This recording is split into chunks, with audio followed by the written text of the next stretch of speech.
Hello बच्चों, let's see the question and the question is identify the incorrect statement. चार हमारे पास statement given है, इसमें से कौन सा गलत है वो हमें आइडेंटिफाई करना है।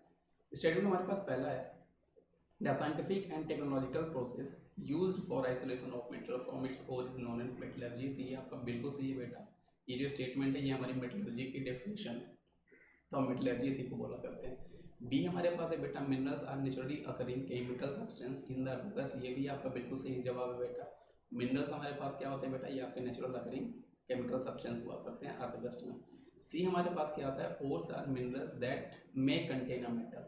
ओर्स जो होते हैं वो हमारे मिनरल्स के ही पार्ट हुआ करते हैं, और ओर्स हमारे किसी पर्टिकुलर एलिमेंट, जिस एलिमेंट को वहाँ से इफेक्टिवली एक्सट्रैक्ट करना बहुत ही आसान होता है, बहुत ही इफिशियंट होता है, तो उसको हम उस एलिमेंट के लिए और बोला करते हैं मिनरल्स को। तो ये भी आपका स्टेटमेंट बिल्कुल सही है।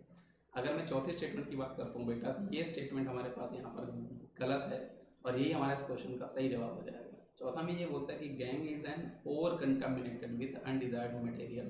तो गैंग आपका बेटा किसी भी तरह का और नहीं होता है, एक्चुअल में ये हमारी इम्प्योरिटीज़ हुआ करती हैं, हमारे ओर्स में जो प्रेजेंट हुआ करती हैं।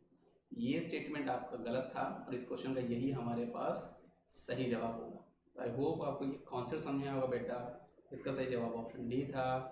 Thank you.